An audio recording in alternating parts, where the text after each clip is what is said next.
Primero, quiero agradecer al doctor Gervado y a la doctora Francavilla la posibilidad que me han de exponer. Veo las caras de varios amigos, lo cual me pone muy contento. Así que bueno, quiero agradecerles a todos estar presentes en esta exposición. Y esta vez opté por abordar un tema que no es de los más abordados permanentemente, que es ¿de qué manera puedo determinar cuándo una propuesta es abusiva? No es un trabajo que pretenda hacer desde una exposición magistral, ni mucho menos, sino que la idea es brindar algunos disparadores como para que luego vayamos haciendo nuestros aportes, inclusive desde la práctica profesional, ver qué experiencias han tenido a este respecto y hacer algún intercambio, ¿sí? Y la segunda aclaración es que el trabajo está enfocado desde el análisis de la matemática financiera, ¿sí? Hacer un análisis un poco más económico del derecho, que es algo que los abogados tenemos bastante resistencia por hacer, por lo económico, lo contable causa escozor por lo general. Así que bueno, a modo de introducción, vamos a decir que desde el punto de vista del análisis económico del derecho, las normas concursales y palenciales no están destinadas, en definitiva, a crear ni organizar mercados, sino que esencialmente su función es la de crear los procedimientos mediante los cuales el Estado va a tomar intervención dentro de esos mercados. Sabemos que el estado de cesación de pagos es el presupuesto objetivo, tanto para la declaración de quiebra como para la apertura concursal, ¿sí? Y, a decir de Rullón, es una noción jurídico-económica que consiste en que básicamente hay un estado de impotencia para afrontar con medios normales, esto es, disponibilidades habituales y activos corrientes, aquellas obligaciones que son inmediatamente exigibles, o también denominadas contablemente como exigibilidades o pasivos corrientes, ¿sí? Ahora bien, no obstante este punto en común que presentan tanto la quiebra como el concurso, dado por el estado de cesación de pagos, es interesante resaltar que la quiebra y el concurso tienen dos funciones diferentes, o están pensados para dos momentos diferentes. En el caso del concurso preventivo está pensado para aquellas empresas que resultan económicamente viables y lo más eficiente es que continúen siendo administradas por sus actuales propietarios. Para el caso de la quiebra, por el contrario, lo más eficiente es que la empresa sea enajenada y que sea administrada por otras personas diferentes de sus actuales propietarios, ¿sí? Y acá es donde aparece el fenómeno de la tutela judicial. ¿Por qué? Porque, en definitiva, en este contexto pueden darse actitudes o comportamientos abusivos por parte de los acreedores y comportamientos reñidos con la moral, por así decirlo, de parte del concursado, que pueden confluir, en definitiva, en la celebración de un acuerdo preventivo abusivo, ¿sí?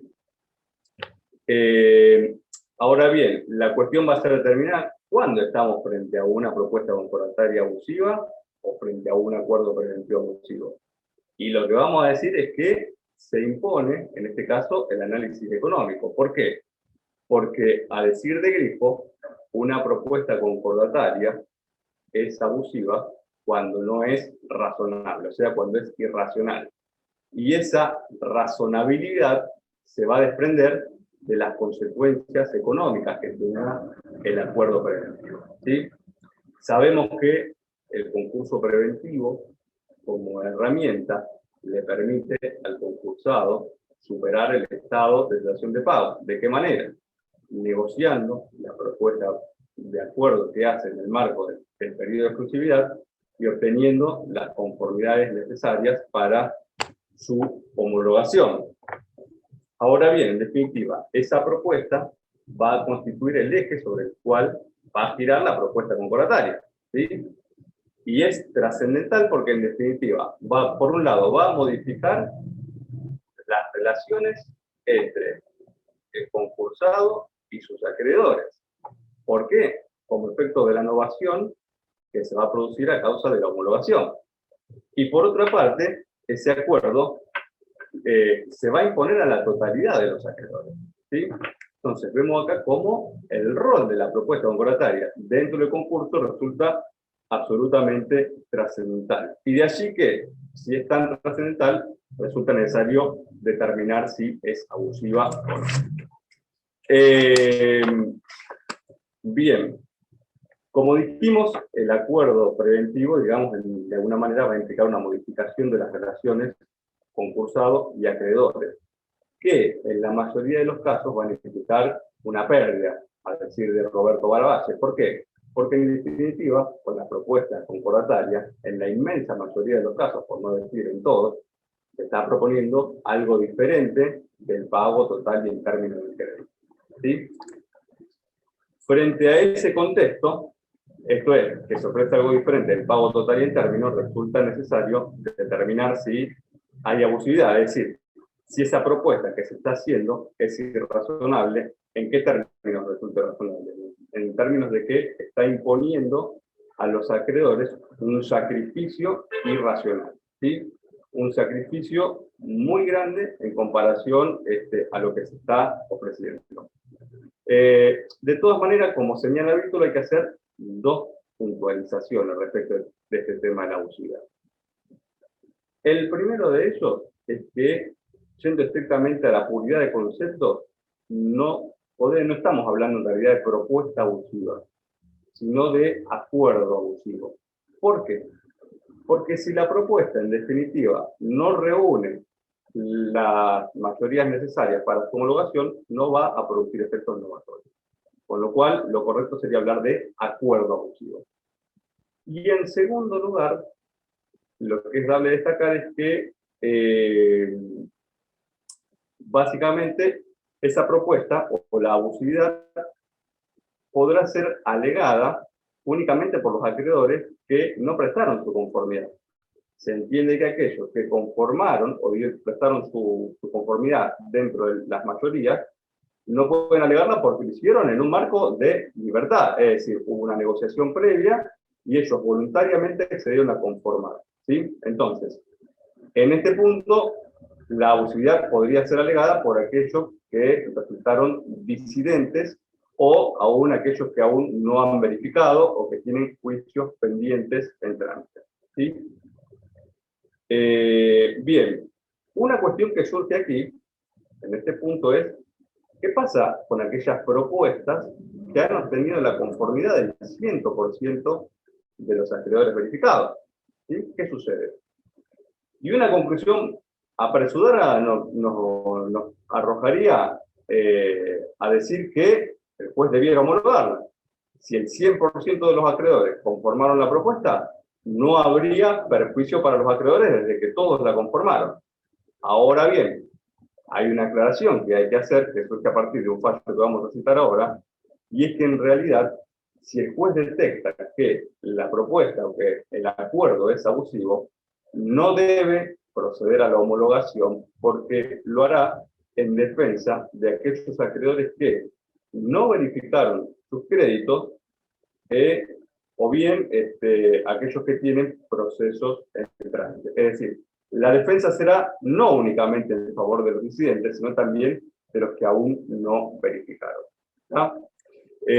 Bien, acá les cito un fallo que es Mayda Beatriz sobre concurso preventivo de la Cámara Nacional Comercial Sala C, del 10 de junio de 2011, donde se dijo en el dictamen fiscal que en el ámbito de un proceso colectivo cabe ponderar que si se procede a la homologación, la propuesta trascenderá los intereses particulares de cada acreedor para surtir efectos frente a quienes pudieran presentarse tardíamente, lo que es una de las principales características del trámite concursal, esto es, la posibilidad de que la propuesta aprobada y homologada surta efectos aún frente a ausentes y disidentes, y por lo tanto la cuestión no puede ser examinada solo desde el punto de vista del interés particular de cada acreedor, ¿sí? La claridad del fallo citado no exime de mayores comentarios. En definitiva, la aceptación, como bien señala Casadiego Martínez, la aceptación de la propuesta por parte de las autoridades legales es una condición necesaria, pero no suficiente para la homologación. ¿Y esto por qué? Porque, en definitiva, no estamos frente a un acuerdo que se negocia privadamente únicamente entre el deudor y sus acreedores, sino que estamos frente a un acuerdo que va a surtir efectos frente a todos los acreedores, frente a los disidentes, frente a aquellos que aún no verificaron y aún frente a aquellos que tienen juicios pendientes en trámite. Por lo tanto, se hace necesario sí o sí hacer un examen respecto de la abusividad. ¿Qué sucedió con la regulación del tema en la ley concursal? En la redacción originaria, la ley 24.522 tenía la norma del artículo 44, donde no se hacía una referencia expresa a la abusividad, sino que lo que fijaba era un límite a la quita. Esta norma lo que establecía era que nunca podría el deudor ofrecer abonar menos del 40% de los créditos geografarios verificados, ¿sí? De manera tal que la perforación de este límite determinó el rechazo de numerosas homologaciones en la práctica jurisprudencial. Incluso a los fines de determinar si se perforaba ese piso del 40%, se ponderaban los intereses incluidos en la propuesta concordataria. Aquí creo conveniente citar un fallo que es Línea Vanguard S.A. de la Santa Sede de la Cámara Nacional de Comercio. Es un fallo del 4 de septiembre de 2001, donde básicamente se fijó un parámetro a seguir, y es que no solamente había de estarse la norma, sino que había que analizar el ordenamiento jurídico en general. Me explico. En este fallo se rechazó la homologación de un acuerdo que contenía una quita y una espera que implicaba perforar ese piso del 40% que establecía la ley. Pero de todas maneras se hizo un análisis de la norma, no solamente considerando la legislación concursal, sino también el ordenamiento ordinario, y se dijo que sin perjuicio de la legalidad formal que resulte de la ley concursal, habría que analizar el ordenamiento jurídico en su totalidad, haciendo referencia a un instituto largamente conocido que es el del abuso del derecho, ¿sí? Un segundo estadio de la regulación que tuvo el tema de la abusividad se da en el año 2002, donde tuvimos dos leyes al respecto. La ley 25.563, que lo que hizo fue derogar ese límite del 40% que fijaba la ley en su redacción originaria, y posteriormente, ese mismo año, la ley 25.589, que fija lo que rige actualmente como criterio, que es que el juez, bajo ningún punto de vista, puede homologar propuestas abusivas o en fraude a la ley, que es la norma que nos rige hoy al momento de hacer propuestas concordatarias. Es decir, que a día de hoy el concursado está habilitado para realizar propuestas concordatarias que impliquen abonar menos del 40%, pero el juez debe analizar siempre la abusividad, ¿sí? Es decir, debe rechazar la homologación cuando el acuerdo resulte abusivo. Vemos acá que hay una clara intención del legislador de fijar cuál es el camino a seguir. Esto es, que frente a una propuesta abusiva que implique un despojo para los acreedores, en definitiva, el juez debe rechazar su homologación, ¿sí? Pero en realidad no es llamativa esta actitud que tomó el legislador, porque como vimos, ya venía siendo objeto de tratamiento jurisprudencial a partir de este espacio que habíamos citado antes, que es Línea Vanguard. Bien, como dice Casadiego Martínez, si bien el abuso del derecho es un fenómeno que excede el marco del derecho concursal, se ha dicho que en materia en esta materia se aplica cuando bajo el velo de saneamiento de la empresa se oculta un verdadero despojo a los acreedores, utilizando para ello alguno de los legítimos medios consagrados por la ley concursal. En definitiva, esto es porque la finalidad del ordenamiento concursal no es otra que procurar la superación del estado de cesión de pago por parte del deudor, pero de manera alguna servir como una herramienta de defraudación de los intereses de los acreedores. La Corte Suprema de Justicia, en el fallo Ancargen Maggio, Sociedad Anónima sobre concurso preventivo, del 15 de marzo de 2007, dijo que en el análisis del abuso del derecho relacionado con la admisibilidad de una propuesta de acuerdo preventivo, el juez debe apreciar objetivamente si el deudor, en ejercicio de su derecho, ha contrariado la finalidad económica social del mismo, que no está solamente dada por la conservación de la empresa como fuente de producción y trabajo, sino que también está definida por el logro de una finalidad satisfactiva del derecho de los acreedores, la cual resulta negada cuando la pérdida se les impone, la pérdida que se les impone resulta claramente excesiva.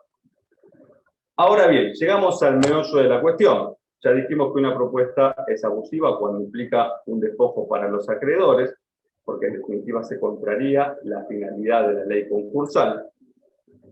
Y lo interesante ahora es determinar cuándo una propuesta es abusiva, bajo qué características, bajo qué circunstancia hay abusividad en una propuesta. Y para ello, como dijimos, el análisis económico se impone.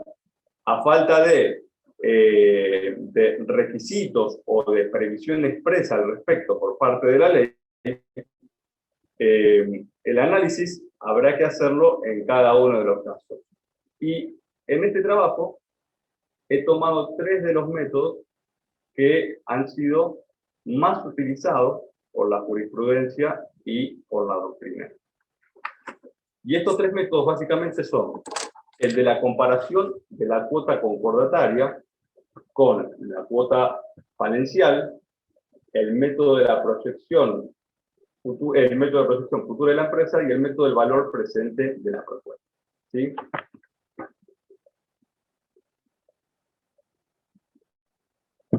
Vamos a el primero de los métodos, que es el método de la comparación de la cuota concordataria con la cuota de liquidación falencial. Y este es el método, por excelencia, más utilizado por la jurisprudencia y que más recepción doctrinaria ha tenido, quizás por su simpleza. ¿Sí?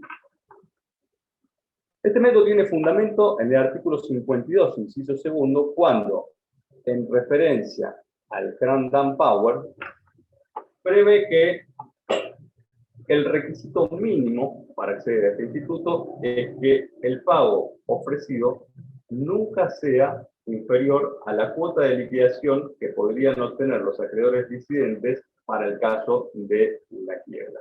¿Sí? Y preparé algunos fallos para citar de qué manera se aplicó este método en concreto. El primero de ellos es Entertainment Depot, Sociedad Anónima, del 10 de octubre de 2003, es un fallo de la Sala E de la Cámara Nacional de Comercio, y donde, confirmando la decisión de primera instancia que rechazó la impugnación de un acuerdo, indicó que, en el caso, el síndico ha informado en la sección de informe general que la concursada no tiene mayores activos fijos, no posee rodados, no es propietaria de sus locales ni de su depósito central, e hizo saber que el mayor valor de la firma son sus activos intangibles y que el real valor venal de la deudora finca en la importancia del gran canal de distribución que logró desarrollar.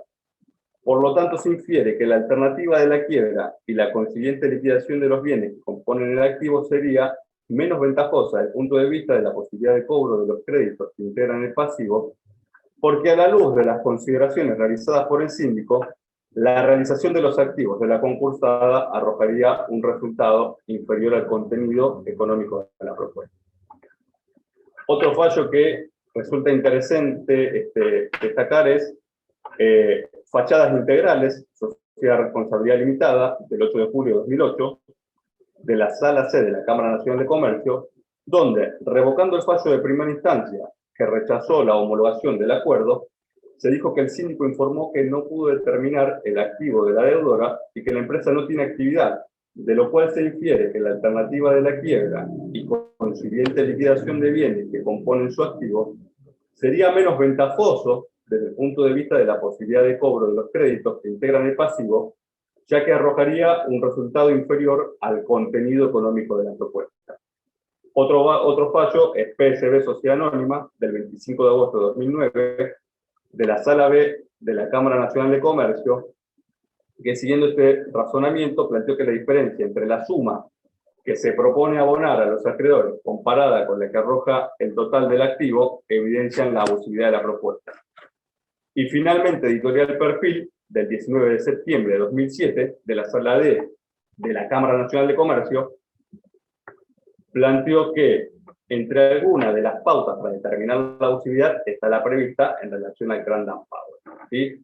En este caso, ¿qué había sucedido? El síndico determinó que para el caso de liquidación por quiebra podría llegar a obtenerse un monto que equivaldría al 60% de lo que estaba ofreciendo el deudor en su propuesta concordataria. Entonces, se entendió que el requisito del artículo 52, inciso segundo, estaba cumplido y por lo tanto la propuesta no resultaba abusiva. Y aún más, lo que plantea la Cámara en este caso es que la norma del artículo 52, inciso segundo, debiera hacerse extensiva a todos los supuestos de acuerdo preventivo.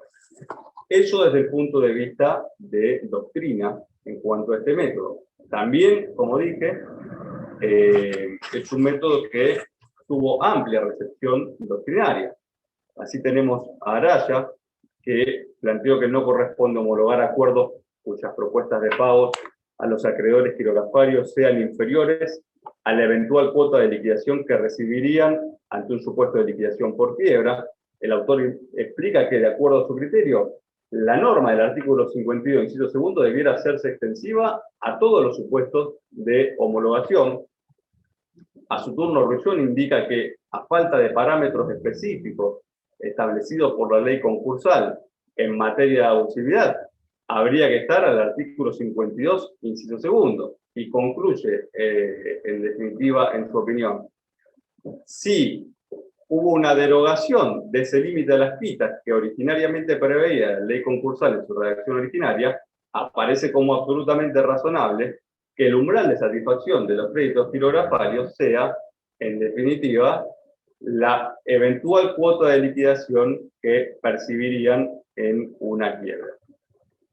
A su turno, Molina Sandoval y Jun Shenbas lo que plantean es: resultaría ilógico que se imponga un acuerdo a determinados acreedores cuando, en caso de quiebra, percibiría un dividendo mejor al ofrecido por el concursado, dicen estos autores. Pero ¿de qué manera aplicamos este método? Bueno, el síndico deberá hacer, dicen, un verdadero proyecto de distribución en abstracto, contemplando no solamente los créditos concursales, sino también los créditos postconcursales, los gastos causídicos, y excluyendo del cómputo aquellos bienes que estén afectados a los privilegios, de manera tal de dar un panorama exacto y certero de cuánto es que percibirían los acreedores para el caso de cobrar la cuota en el caso de liquidación por quiebra.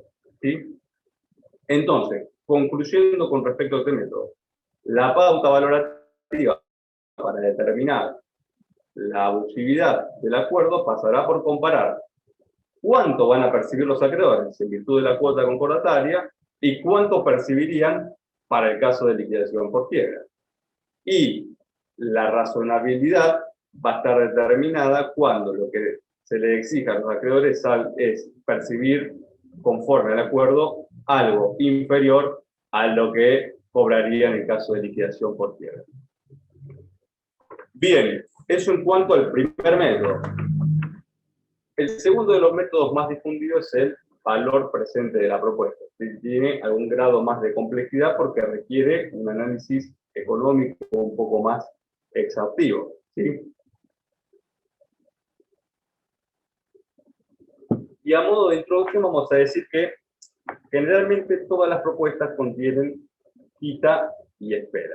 ¿Sí? Y cuando entra en juego el elemento dilación, del pago en el tiempo, resulta necesario acudir a alguna fórmula económica que permita determinar de qué manera o cuál será el sacrificio que se le está imponiendo a los acreedores por tener que aceptar esa dilación del pago en el tiempo. Esto es lo que se llama valor actual de la propuesta o valor presente de la propuesta o valor real de la propuesta, ¿sí? Que es denominada de las tres maneras. Y aquí cito a Fushimi, que explica que desde el punto de vista de las matemáticas financieras se puede tratar a la propuesta como un proyecto de amortización de pasivos que no se ajusta a ninguno de los modelos estándares. Y a su vez, la operación consistente en quitar el efecto del tiempo del dinero a pagos futuros se denomina actualización. Y al valor resultante de esa operación se denomina valor actual. No es difícil pensar que una propuesta que contiene en definitiva una espera simple, es decir, aquella que no contiene intereses, es en definitiva claramente una quita, ¿sí? Y en este caso, a una época de inflación cero, cosa que no creo que veamos jamás en nuestro país, aún frente a procesos ante países en los cuales no hay inflación, el crédito vale a futuro menos que su valor nominal, ¿sí? Entonces, eventualmente, la forma de compensar la pérdida que para los acreedores supone el mero transcurso del tiempo no es otra que cargar con intereses a la propuesta, ¿sí? Y si esa propuesta, en lugar de ser una espera simple, contiene intereses, podemos estar hablando de una propuesta que no contenga quita o que contenga una quita más moderada, más morigerada. ¿Por qué? Porque en definitiva el objeto de los intereses no va a ser otra que mitigar los efectos inflacionarios, ¿sí? Mitigar el efecto que la inflación produce sobre, o el deterioro que genera la inflación sobre el crédito abonado a plazo. Y aquí vale recordar una cuestión.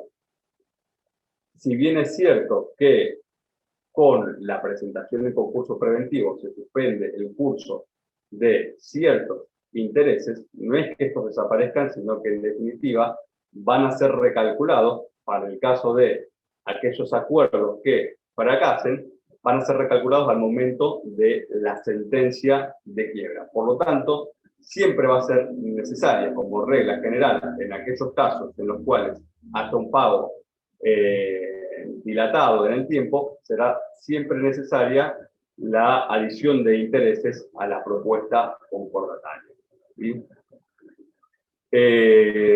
Aquí cito un fallo de la Corte Suprema de Justicia, que se ha citado en Arcángel Maggio, donde se expresó que la referencia a la ciencia económica para definir el valor real y actual ofrecido partió de la base de que la propuesta de concordato, cuya homologación se persigue en autos, implica solamente el pago en un lapso de 25 años del 12,39% del capital verificado y declarado admisible, dato económico esencial para definir la medida del sacrificio de los acreedores. Entonces, ¿cuál es la conclusión que podemos sacar? En definitiva, el método del valor actual de la propuesta nos va a permitir conocer a tiempo presente cuánto es que efectivamente va a abonar el concursado, cuál es el monto que efectivamente va a pagar en virtud del acuerdo homologado, ¿sí?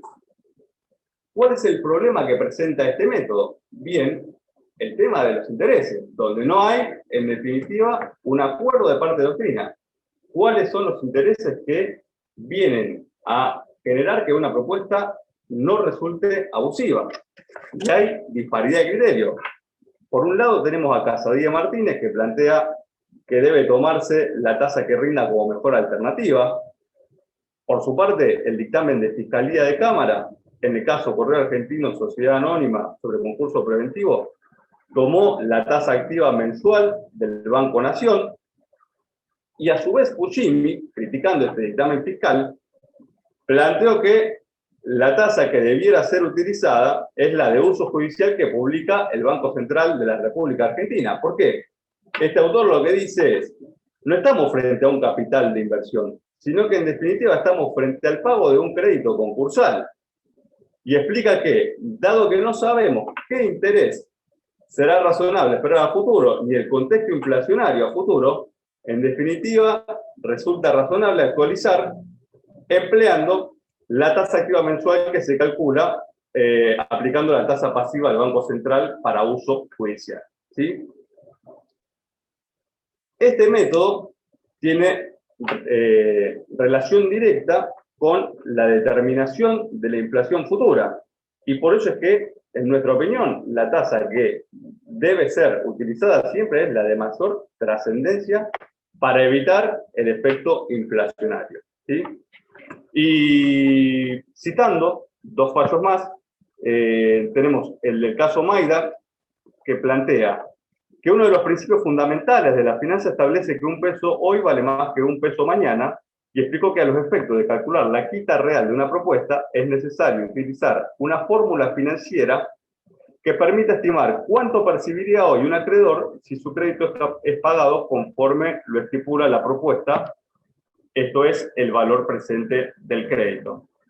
Doctrina, por su parte, en referente Javier Dubá y Spagnolo, explican que el análisis de la propuesta concordataria, a efecto de juzgar si es o no abusiva, debe tener en cuenta el valor presente de la deuda, que debe computar de alguna forma el deterioro del poder adquisitivo habido desde su cuantificación nominal hasta el efectivo pago proyectado.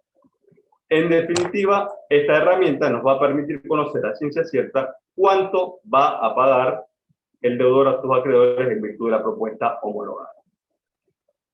Y vamos al último de los métodos, que es la proyección futura de la empresa. Y este método lo que hace es poner acento o poner énfasis en la rentabilidad futura de la empresa, ¿sí? Como parámetro para medir la abusividad. Puede suceder que tengamos una empresa que tenga un activo escaso y, si nos remitimos al método de la comparación de la cuota concursal con el dividendo falencial, resulte que la propuesta sea abusiva, pero que tenga una gran proyección a futuro. Entonces, es aquí donde este método hace énfasis en cuál es la real proyección que tiene o de qué manera se producirá la evolución de la empresa a futuro y cuáles son las posibilidades reales de cumplimiento que tiene en virtud de esa proyección, ¿sí?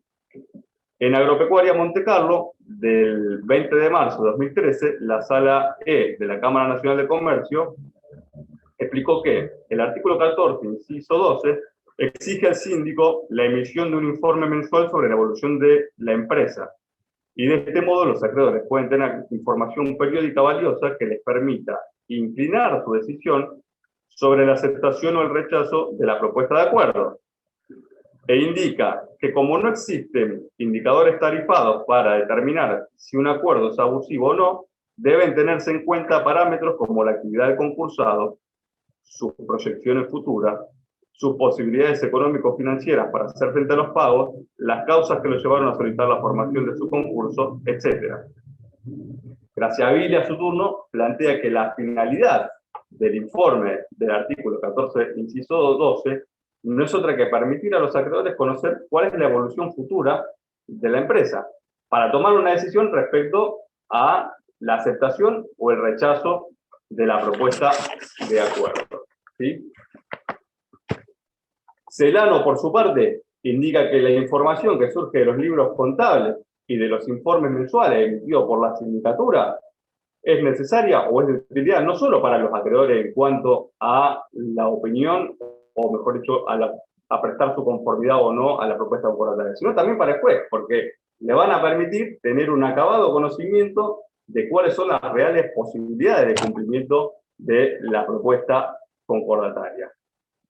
Ahora bien, si este informe de parte del síndico se realizara con la seriedad y con la extensión que pretende la ley concursal en definitiva, los acreedores van a tener la posibilidad de conocer a ciencia cierta cuáles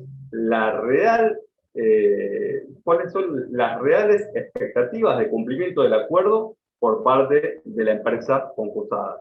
Molina, Sandoval y Junge dicen, en todos los casos el juez debiera correr una vista a la sindicatura, porque en definitiva es quien está en mejores condiciones de determinar de qué manera va a evolucionar la empresa y cuáles son las reales expectativas de subsistencia de la misma a futuro. Y una última referencia al respecto la hace Grispo, que textualmente dice: el carácter abusivo de la propuesta estará determinado por la relación facturación de la empresa por utilidad anual sobre incidencia de los pagos en la utilidad anual de la empresa. Dicha ecuación, dice el autor, permite concluir cuál es el verdadero esfuerzo que el deudor realizará para pagar a sus acreedores. Y así, si de la ecuación surge una equitativa distribución de los resultados netos de la empresa, el juez deberá homologar la misma. Por el contrario, si de la relación actividad, utilidad, incidencia del pago en la utilidad, el empresario deudor se ve desproporcionadamente favorecido, siendo el concurso un excelente negocio financiero, se estará ante un abuso de derecho. Me parece que la claridad del autor me exime mayores comentarios, es decir, lo que se busca es evitar que sea un mero negocio financiero el concurso preventivo. Entonces, vemos que conforme a este método, el énfasis no va a estar en la comparación entre cuánto percibiría en la quiebra y cuánto conforme al acuerdo, sino en las reales posibilidades de cumplimiento que tiene la empresa conforme a la evolución de la misma. Hasta acá un análisis jurisprudencial y doctrinario sobre el tema, y digamos, ahora quisiera exponerle un poco mis conclusiones al respecto, que serían las siguientes. En primer término, pareciera que el método más sencillo es el de la comparación entre el dividendo concursal y la cuota de liquidación falencial. Pero entiendo que este método sería aplicado, o mejor dicho, sería de aplicación fáctica solamente en aquellos casos en que se ofrece un único pago. ¿Está? Ahora bien, cuando entran en juego intereses digo, por el hecho de que se va a dilatar el pago del crédito en el tiempo, y necesariamente tenemos que acudir al método del valor presente de la propuesta. ¿Para qué? Para determinar si en definitiva esos intereses van a mitigar el efecto inflacionario, es decir, si realmente lo que se está ofreciendo en virtud del acuerdo en cuotas es comparable a lo que estoy ofreciendo en términos actuales.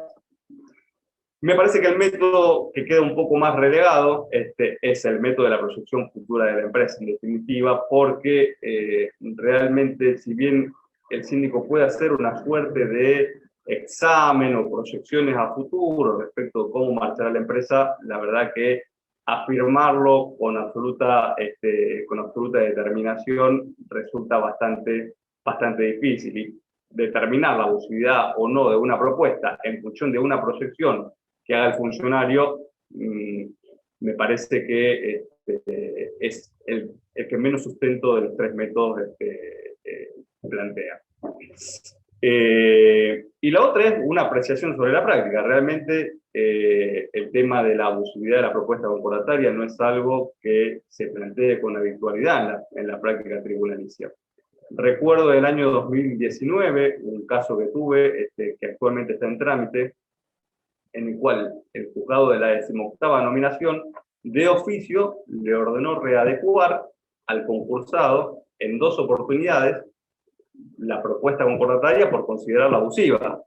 Pero fuera de eso, realmente en la práctica tribunalicia los jueces no hacen un examen exhaustivo de la propuesta concordataria, la sindicatura tampoco hace un examen exhaustivo de si esa propuesta es abusiva o no. Entonces, me parece que, digamos, como profesionales, todos debiéramos colaborar en empezar a poner un poco más el foco, en particular quienes hacemos sindicatura concursal, empezar a poner un poco más de énfasis en no permitir que esas propuestas que a priori son abusivas corran como un río de agua. Así que bueno, y una última aclaración, me parece que yendo al método de la comparación entre la cuota concordataria y la cuota de liquidación, hay algo que los autores han omitido mencionar, y es que el síndico, al hacer ese proyecto de distribución en abstracto, debían tener en cuenta también qué posibilidades hay de recuperar activos para la quiebra, ¿sí? Porque eso también sería activo computable a la hora de determinar cierta cuota de liquidación a favor de los acreedores. Así que bueno, hasta aquí la exposición, les agradezco mucho y quedo abierto a preguntas, incluso me gustaría que me comenten alguna experiencia profesional que hayan tenido al respecto en materia de propuesta abusiva. Gracias.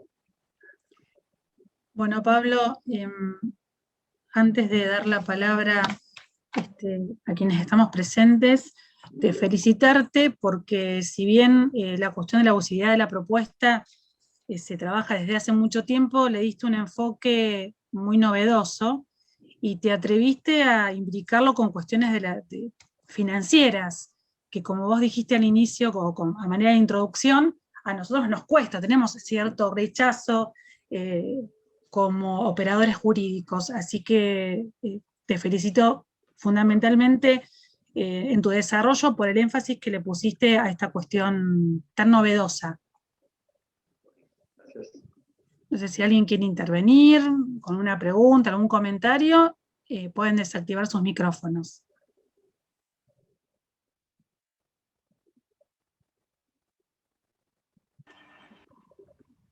Claudia, ¿puedo hacer un comentario? Sí, Alicia, Bueno, todo tuyo. hola a todos. Doctora, ¿qué tal? Un gusto. ¿Qué tal, Pablo? Bueno, yo a criterio, no, me pareció fantástica la explicación. A mí me parece que los métodos del valor actual neto, por ejemplo, que consideró que era como el más apropiado, tiene la dificultad de aplicación en nuestro país a raíz del efecto de la inflación, porque estos métodos financieros no son creados por los financistas argentinos, por los estudiosos argentinos, sino que son métodos que nosotros heredamos de otros países, especialmente el del valor actual neto o valor actual real, que es un método utilizado en Estados Unidos, o el de los beneficios futuros esperados, goodwill, que es un método utilizado en Europa, donde en realidad en Europa le dan un enfoque más a cuál es la potencialidad de la empresa, cuidando a la empresa. Y a mí lo que me parece, en esto creo que, no sé si te entendí bien, pero a mí me parece que el más concreto para utilizar dentro del proceso de quiebra es precisamente el criterio impuesto por el artículo 52. ¿Por qué? Porque es el más rápido, porque es el más entendible, no solo para abogados, contadores, empresarios. Me parece que, tal cual dijo Claudia, es bastante difícil entender dentro de un proceso judicial para los actores cómo funcionan los mecanismos de las valuaciones. No es fácil y está muy distorsionado en la República Argentina por la inflación. Entonces, si yo tengo que pensar, a ver, si es una propuesta es abusiva o no, a mi criterio me parece que lo más efectivo es decir, bueno, ¿es la mejor propuesta que el empresario puede hacer? Esa mejor propuesta, ¿es mejor o peor que si el juez le decreta la quiebra? Tal vez parecerá muy simplista, pero Pablo, usted dijo que era un análisis simplista cuando introdujo el criterio. Y me parece que el análisis simplista, frente a un contexto inflacionario y a una realidad procesal, yo me quedaría con ese método, porque me parece el más comprensible, el más rápido, y si el devenir del proceso me demuestra que la empresa, ¿qué pasa? A ver, una pregunta sería, ¿qué pasa si supongamos que se acepta la propuesta y las condiciones coyunturales cambian. Y resulta que la propuesta que ofrece el deudor, porque le cambió las circunstancias a la empresa, le daría la posibilidad de mejorar la propuesta. ¿Usted entendería que algún acreedor puede pedir una readecuación de la propuesta para que esa propuesta que al principio, cuando fue aprobada, no era abusiva, se puede haber tornado abusiva porque las cosas mejoraron? ¿Usted entiende que a lo mejor eso podría ser? La última parte no la escuché. Vamos. Suponiendo que se haya votado alguna propuesta, que esa propuesta se haya votado como aceptada por todos, que haciendo cualquier tipo de los análisis que usted propone, esa propuesta parece razonable, porque también usted habló una cosa muy interesante, que Revillón hace hincapié en la razonabilidad de la propuesta. Que eso me parece también muy interesante tener en cuenta. ¿Qué pasa si las circunstancias cambian y la propuesta votada resulta abusiva frente a los mejores beneficios que está obteniendo la empresa? ¿Usted considera que la propuesta, al mejorar las circunstancias del deudor, podría ser readecuada? ¿Podría alguien pedir su readecuación? Lo que pasa es que creo que en este caso atentaría contra la seguridad jurídica para el deudor, es decir, logré la homologación de la propuesta y, en principio, es decir, lo estoy pensando ahora, le generaría un permanente estado de inseguridad jurídica, este hecho de estar pendiente a si se modifican las condiciones coyunturales a la posibilidad de que sea modificada la propuesta. Creo que una vez homologada, por eso hay que hacer hincapié en la fase de control de esa propuesta antes de que sea homologada, porque una vez homologada, bueno, ahí ya entra en juego el tema de la seguridad jurídica y permitir que por una variación de la situación coyuntural pueda ser modificada, ya le está generando un perjuicio al deudor. Esto digo pensándolo como abogado de concursado. ¿Y como abogado de acreedor? Y como abogado de acreedor pareciera una solución plausible, pero entiendo que en este caso ha de primar la seguridad jurídica para el deudor. Si logró la homologación, si pasó por la fase de control, esa es la propuesta que debe cumplir en definitiva. Esa es mi opinión. Bueno, gracias. No, por favor. Claudia, ¿puedo hacer una pregunta? Sí, por favor. Hola, Dime Pablo. Pregunta. ¿Cómo estás, Pablo? ¿Cómo andás? Bueno, felicitaciones antes de nada. Te voy a dejar el comentario y me voy a tener que retirar, así que te pido disculpas. Bueno, porque se puso interesante y no quería cortar sin agregarte, como pediste compartir algunos casos, aprovecho a compartirte y hacerte extensiva la preocupación que genera, porque en estos tiempos, como decían, de inflación y un estado que se transcurre generalmente en el tiempo en nuestro país, o sea, no va a cambiar, va a variar más o menos, pero siempre la tasa de interés y la inflación es un problema. En ese sentido me preocupa, es cierto que no es común, pero bueno, yo en un concurso en trámite aún he recibido una impugnación pensando en todas estas propuestas cuando uno la tiene que formular. La propuesta consistía en el 100% del capital, con 2 años de gracia para la primera cuota, eran 10 cuotas y una cuota final, la cuota 11, con una tasa LIBOR que se iba haciendo sobre saldo. No es la mejor propuesta, claramente no es la mejor propuesta, pero hablando de la razonabilidad que pide Revillón y teniéndolo en cuenta, no se formuló quita y se propuso una tasa de interés baja, pero una tasa de interés. La propuesta fue impugnada por un acreedor, y ahí estamos, y me tiró todos los fallos que nombraste, Línea Vanguard, Arcángel Maggio, Casa de Diego Martínez, o sea, y te puedo sumar varios más, una muy linda impugnación. Pero mi preocupación es si la propuesta fue del 100%, si la propuesta incluyó una tasa de interés, ¿cuál es el límite a ese test de abusividad que propone Casadío? Que creo que en el caso concreto llega el acreedor a la conclusión que es un 10, un 15% que va a cobrar, o sea, una quita del 80, 80 y pico por ciento. Es ese límite, o sea, ¿dónde va a estar el límite a que no sea abusiva una propuesta si con ese test de abusividad, con las tasas que hoy tenemos, va a ser difícil que una propuesta no esté a la mano de una impugnación de un acreedor que la considere abusiva, o por lo menos lo utilice para presionar en el concurso y conseguir alguna mejora? Ese sería un poco mi interrogante, ¿no?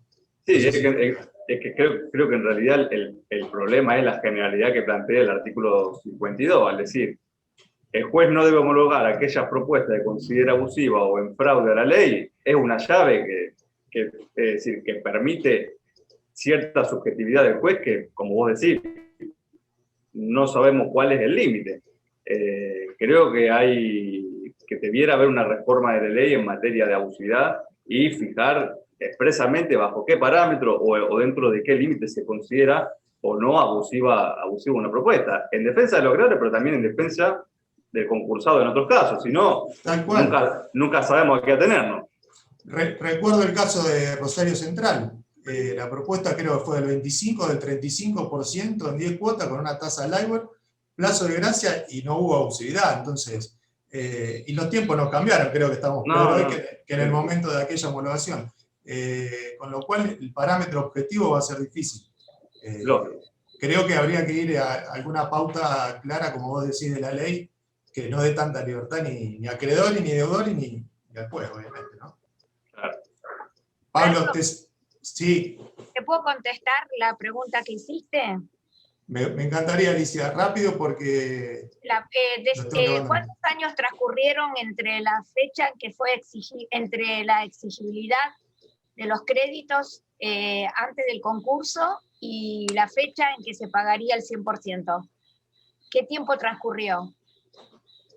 El concurso tiene un trámite prolongado desde la apertura a la fecha y esto lo va a prolongar mucho más. Pero precisamente, yendo al método que le gusta a Pablo, que es el del valor actual neto, sí, vos lo que tenés que hacer es el 100% lo tenés que netear por la cantidad de años transcurridos entre el momento en que dejó de pagar y el momento en que va a recibir el 100%. Y te vas a dar cuenta que si vos lo neteás por la tasa de interés compensatoria más la tasa inflacionaria, porque nosotros en nuestro país pensamos que los intereses son intereses.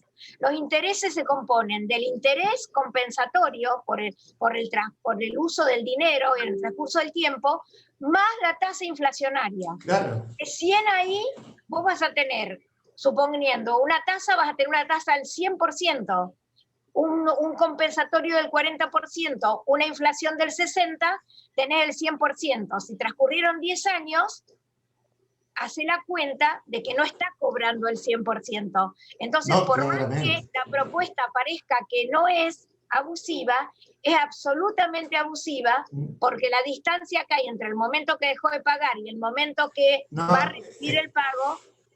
Es que yo coincido, Alicia, el tema es ¿cuál es la tasa que tendría que pagar un concursado al que queremos reincorporar al mercado?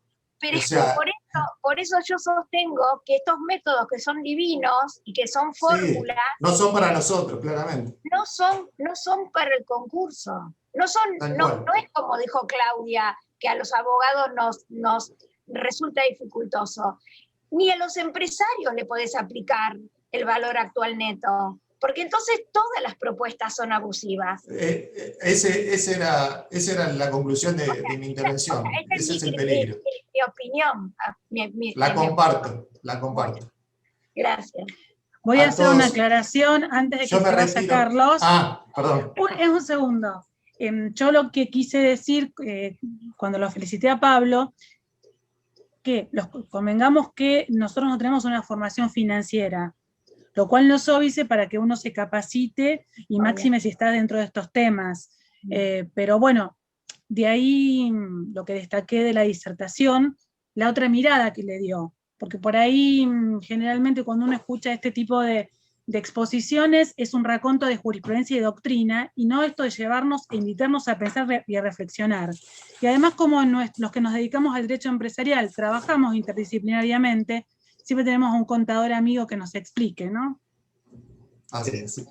Así que, Carlos, habla con tu contador. No, o sea, Bueno, después contanos qué pasó. Hay todo para consultar. Bueno, no, lo quería aclarar ante tu presencia. Gracias. Hasta luego, Pablo. Bueno. Hasta luego, Carlos. Y otra cuestión que ya quedamos pocos, pero también nos decía Pablo de reflexionar por qué no somos proactivos en las impugnaciones. Y también tenemos que pensar el tema de las costas, ¿no? Porque tal vez muy pocas propuestas o acuerdos, como dice Pablo, no sean abusivos. Pero por más que estemos legitimados con un cliente para hacer el planteo, ¿qué pasa con las costas, no? Nadie quiere. Porque este debate acá es maravilloso, sí, y lo celebro, pero si lo tenemos que escribir y presentar ante un juez. Por eso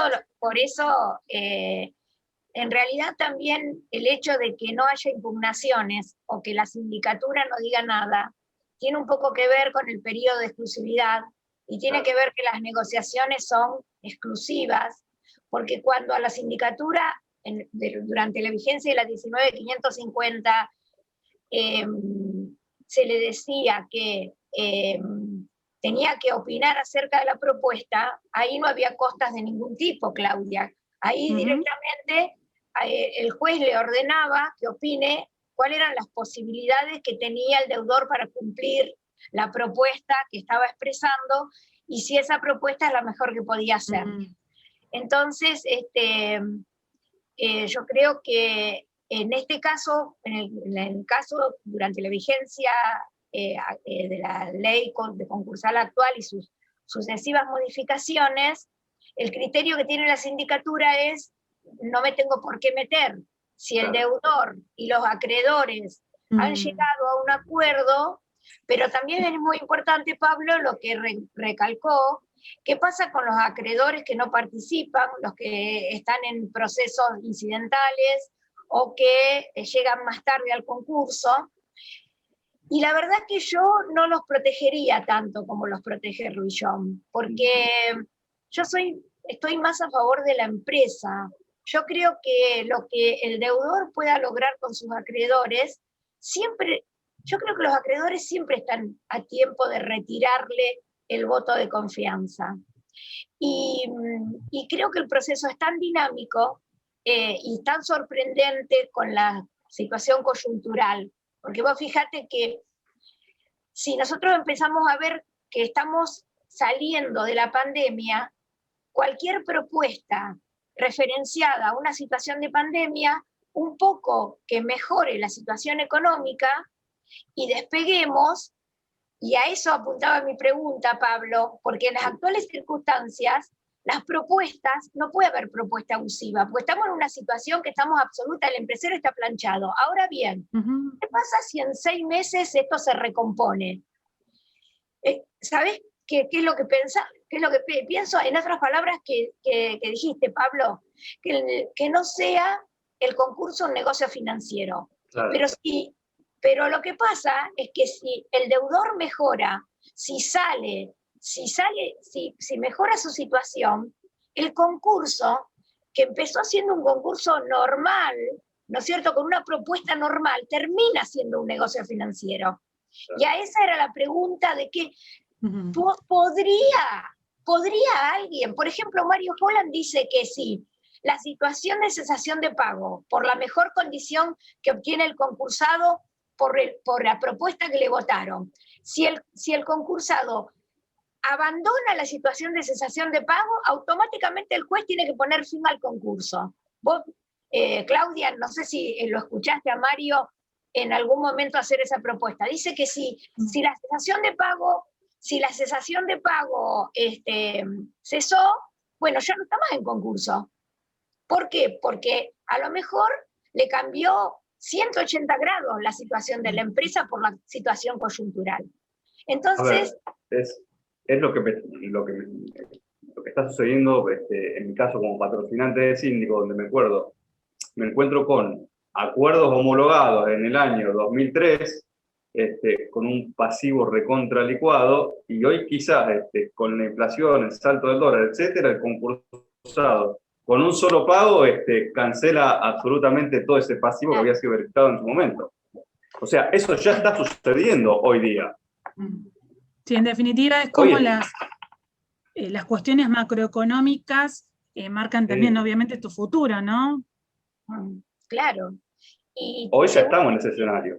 Sí, y seguramente... Y en Argentina siempre estamos. Bueno, eso es lo dificultoso de decir si una propuesta abusiva. Y si ustedes se acuerdan, cuando cambiamos fines de los años 90 y principios de los años 2000, cuando cambió la convertibilidad, hubo concursos y quiebras con propiedades valiosas que pasaron, o sea, teníamos los pasivos en pesos, las propiedades se habían revaluado en dólares y se pudieron cerrar quiebras con avenimientos porque el activo que no se había podido liquidar por los años 2000, 2001, 2002, por la situación de crisis coyuntural, 2003, 2004 resultaron ser valiosos en dólares, con un pasivo que estaba absolutamente congelado en pesos.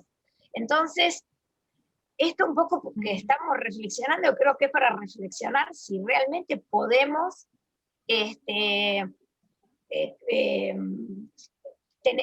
requerir precisión en esto de la propuesta abusiva. Creo que precisión no. Es que en realidad creo que el eje central de la cuestión es ir hacia una regulación más eficiente y más precisa del tema. Hoy la norma es muy laxa, es muy amplia, demasiado, da lugar a demasiadas interpretaciones, y también acá tenemos que hacer un mea culpa toda, hay inactividad de los acreedores, hay inactividad de la sindicatura, hay inactividad judicial, es decir, todo confluye a que estos procesos se desnaturalicen absolutamente. Si un concursado que logró la homologación de su acuerdo tuviese a los acreedores persiguiéndolo de forma permanente para pagar las cuotas concordatarias, nunca se llegaría a estas situaciones que estoy comentando, donde homologaron un acuerdo hace 15 años, los acreedores nunca le reclamaron la cuota, y viene el concursado 15 años después y dice, mira, ahora tengo el 100% del monto para pagar ya en un solo pago los créditos. Entonces digo, la reflexión que hay que hacer es, hay un déficit en actitud de parte de todos los operadores en el concurso preventivo. Involucrarnos más. Involucrarnos más. Claro. Ahora, me quedé pensando en lo que dijiste, Alicia, de la postura del doctor Holland. Es decir, si durante la etapa de cumplimiento del acuerdo preventivo se supera la cesación de pagos. Bueno, un acreedor lo plantea. Y obviamente con vista a la sindicatura, porque el saber lo va a tener el síndico como auxiliar para, no sé, para dar a luz esa situación en un expediente. No sé si se entendió. Estoy pensando en voz alta, porque la verdad que nunca se me había ocurrido. Claro, por eso vuelvo a reflexionar sobre lo que le dije antes a Pablo. Si la situación mejora de manera tal de que la cuota concordataria resulta ridícula a la nueva situación de la empresa, no tendría derecho. Estoy de acuerdo, Pablo, de la seguridad jurídica y todo lo demás, pero nosotros estamos en un proceso dinámico, empresarial, donde los componentes no son estrictamente procesales. Entonces, acá el concurso preventivo transita dentro de un proceso, pero es una cuestión económica. O sea, las empresas no superan la crisis por un proceso. Las empresas superan la crisis porque encarrilan su superación económica lo encarrilan en un proceso. Entonces, yo digo, si en realidad ya está en condiciones, si superó su situación, si la cuota concordataria resulta tan ridícula que pasa a ser un negocio financiero, ¿no se debería readecuar? O sea, no debería revisarse. Vos fíjate, Claudia, que el síndico presenta los informes mensuales hasta la homologación del acuerdo. Después ya no presenta más informes mensuales. No. Sí. Y si el síndico, y el síndico tampoco tiene derecho a denunciar un incumplimiento, porque el acreedor es el único que puede denunciar el incumplimiento. Sí, yo creo que esto, siguiendo, vuelvo a lo mismo, estoy pasando en voz alta como si estuviéramos en forma presencial. También nos lleva a pensar acerca de los efectos del acuerdo preventivo homologado. Claro. Y el caso de Feliciana González, que ya es antiquísimo, porque quien no lo ha visto, Sí. Como tantos otros, también dónde están los límites de la cosa juzgada. Entonces también creo que debería ir por ahí, pero por supuesto siempre y cuando el interés que uno defienda, ¿no? Sí, el enfoque no es malo, es decir, así como se pone en crisis el sistema de privilegio con el tema de los acreedores involuntarios, digo, ¿por qué no se puede poner en crisis también el tema de los efectos de la homologación? Podría ser.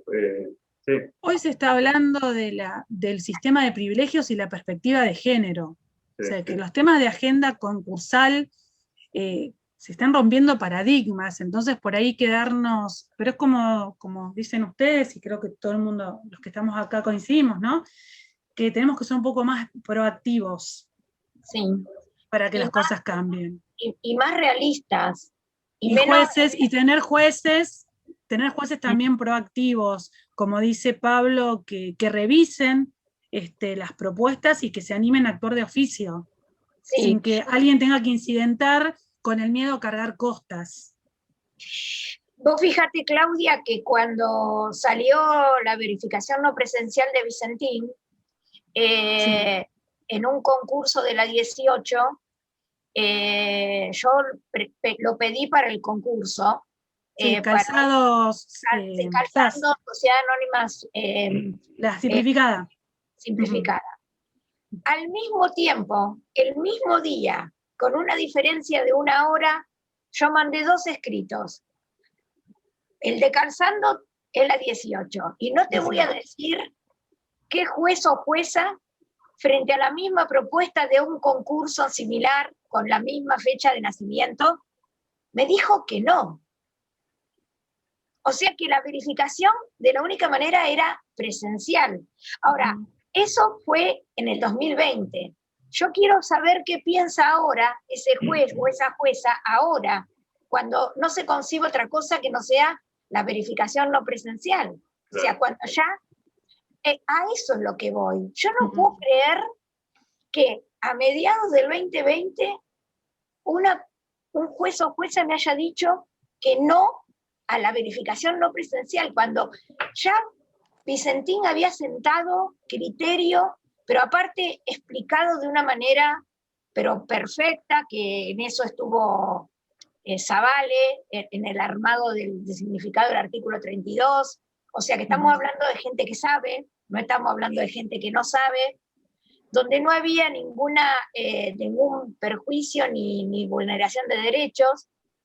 Entonces, a eso es lo que voy. Ahora hay un reciente trabajo publicado en el Repar de Daniel Trufat y creo que Marcelo Barreiro, donde precisamente le piden al juez que ¿en qué se basa el trabajo? Los autores dicen que frente a la imposibilidad de que el legislador modifique la ley de concursos y quiebras y la adapte a las circunstancias actuales, son los jueces los que tienen que adaptar el proceso dentro de las posibilidades que tiene el juez como director del proceso. Entonces proponen una serie de elasticidades dentro del proceso mismo, que me parece que seguramente muchos de nosotros la hemos pedido en algún momento, porque son las lógicas de la coyuntura que estamos viviendo. Entonces, yo digo que es necesario síndicos que sepan más, que realmente estudien, que no se atengan exclusivamente al proceso,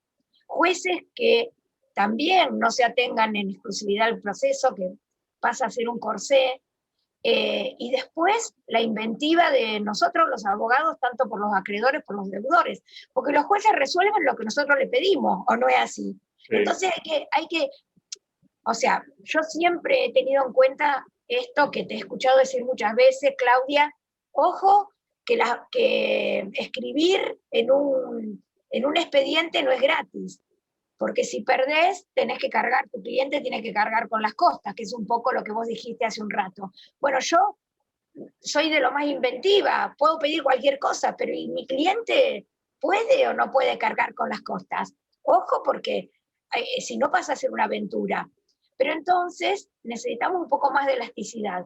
Y respecto de las costas en el proceso, yo creo que que las costas deberían, en un proceso concursal, deberían correr por cuenta y orden de quien, o sea, cada uno debería, las cosas por su orden. De manera, porque si mi planteo, supongamos el planteo, Claudia, que vos decís, bueno, yo impugno el acuerdo, pero la impugnación del acuerdo no me beneficia solo a mí como acreedor, beneficia a todos los otros acreedores que no hicieron absolutamente nada, porque no hicieron nada. En mi propuesta, que a lo mejor me dicen que sí o me dicen que no, y me ocasiona costas para mi cliente, beneficia a todos. Entonces también los jueces tienen que ser más equitativos al momento de las costas dentro del proceso concursal, que no es poca cosa pensar en cuánto le va a costar a mi cliente hacer un planteo. Y eso también es, hay que tenerlo en cuenta. Sí, yo creo que sería un aliciente, un disparador para que lo que pensamos lo podamos escribir sin esa presión. Pero, bueno, nos estamos quedando solitos. Bueno, Alicia, te invito en agosto tenemos ya una disertación programada, pero en septiembre te invito, si tenés ganas, a que profundices sobre este tema. Bueno. Vos sabés que el instituto es de puertas abiertas y que nos encanta que todo el mundo aporte. Bueno, yo mandé unas cuantas ponencias al Congreso de Bahía Blanca y algunas sobre este tema. Después yo te voy a dar algunos títulos y vos me decís el que te parezca de interés y bueno, y debatimos sobre eso. Porque no, seguro. Es debatir. Seguro, y acá debatimos sin costas. Sí, sin costas. Entonces, es maravilloso. Bueno, a los que quedan, Martín, Eliana, muchas gracias. Bueno, gracias Alicia siempre por tu participación tan activa. Y de nuevo, Pablo, porque siempre accedes, pues estamos en un momento difícil todos, y te haces el espacio. Y esta charla fue suspendida por tu COVID, ¿te acordás? Por COVID, sí. Así que tenemos que celebrar que hoy la podés dar. Ya lo estamos celebrando, sí, efectivamente. Ya lo creo. Bueno, chicos, quedamos nosotros tres. Cuídense mucho. Un gusto, Alicia. Un gusto enorme. Chao, bueno, Clau, adiós, adiós. Muchas gracias. Nos vemos.